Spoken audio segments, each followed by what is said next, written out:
Karachi buns road کے مشہور و معروف بن کباب کے چٹخارے دنیا بھر میں مشہور ہیں۔ 1953 سے مرحوم حاجی احمد کے زمانے میں جو ذائقہ بن کباب میں موجود تھا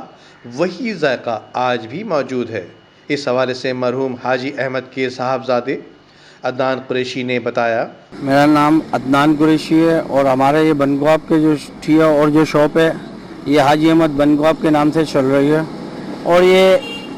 اس ٹھیے کی بنیاد جو ہے ہمارے دادا حاجی عبدالرزاق صاحب نے 1953 میں رکھی تھی، جو آج تک ہم تیسری نسل پہلے ہمارے دادا پھر ہمارے والد صاحب اور اب ہم لوگ اس کو پائے تکمیل تک پہنچا رہے ہیں اور لوگوں کو ایک سستے اور معیاری فوڈ فراہم کر رہے ہیں۔ اس کو ہم یہاں پہ عام زبان میں زد عام بن کباب کے نام سے جانے جاتے ہیں۔ اس کی خصوصیات یہ ہیں کہ ہر جگہ تو یہ مل جاتے ہیں، لیکن اس کی مین خصوصیات یہ ہے کہ اس کو ہم یہاں پہ کوئلے کے اوپر پکائے جاتے ہیں، یہ کوئلے کے اوپر تلے جاتے ہیں اور بالکل سادہ سے ہوتے ہیں۔ ڈبل روٹی، چٹنی، پیاز، سب سے زیادہ ہمارا جو یہ کباب اور چٹنی یہ سب سے اہم رول ادا کرتے ہیں اس بن کباب کے یہاں پہ بکنے میں، جس کی وجہ سے جو ہے یہاں خریداروں کا اور کھانے والوں کا رش ہوتا ہے۔ لیکن ابھی اس وقت لاک ڈاؤن کی وجہ سے صرف یہاں سے پارسل لیا جاتا ہے۔ اس لاک ڈاؤن کی وجہ سے ہمیں پریشانی یہ ہے کہ ایک تو ٹائم کی قلت کی وجہ سے جو ہے کسٹمر کو ہم صحیح طریقے سے دے نہیں پا رہے ہیں نا۔ کافی کسٹمر جو ہے وہ واپسی چلے جاتے ہیں، وہ پریشان حال ہیں، ان کو بن کباب کھانے کو چاہیے ہوتا ہے، جو ہم منع کر دیتے ہیں پولیس کی وجہ سے، انتظامیہ کی وجہ سے۔ تو لہٰذا میری حکومت سے یہ گزارش یہ ہے کہ ہمارے کو کھانے پینے والے ریسٹورینٹس وغیرہ کو یا فاسٹ فوڈ والوں کو تھوڑا سا ٹائم بڑھا کر دیا جائے تاکہ ہمارے کو جو ہے اپنے روزگار کو کمانے میں جو آسانی ہو سکے اور لوگوں کو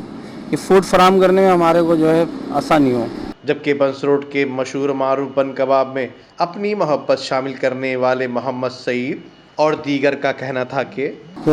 پاکستان میں سب سے پہلی جو اسٹارٹ ہوئی ہے انڈے کا بن کباب یہی کراچی سے ایجاد ہوا ہے۔ ہمارے والد صاحب نے ایجاد کیا تھا، جب ہمارے بھائی وغیرہ ہوتے تھے، اب ہمارے ماشاءاللہ تیسری پیڑھی چل رہی ہے۔ تو ماشاءاللہ اس کو کھانے کے لوگ بہت دور دراز سے آتے ہیں، یہاں سے بیرونی ملک تک سے بھی آتے ہیں۔ یہاں سے لوگ دور دور سے آتے ہیں اور لے کے جاتے ہیں، باہر ملک سے بھی آتے ہیں، آسٹریلیا سے آتے ہیں، امریکہ سے آتے ہیں، کینیڈا سے آتے ہیں،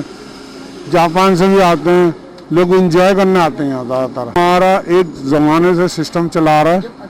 اور اللہ کا بڑا فضل و کرم ہے کہ ہمارا جو مٹیریل ہے اور جو ہم بناتے ہیں وہ ہم اپنے خود بناتے ہیں، خود تیار کرتے ہیں۔ دنیا بھر میں کورونا وائرس کی وبا نے تمام کاروبار کو خطرناک دھچکا لگایا ہے، لیکن عدنان قریشی اور دیگر نے انتظامیہ سے مطالبہ کیا ہے کہ ہم SOPs کے قواعد و ضوابط پر عمل کرتے ہیں، اس لیے ہمیں بھی دیگر کھانے پینے کا سامان فروخت کرنے والوں کی طرح وقت دیا جائے۔ کیمرہ مین امجد اقبال کے ساتھ Nadeem Siddiqui, M7 city news, Karachi.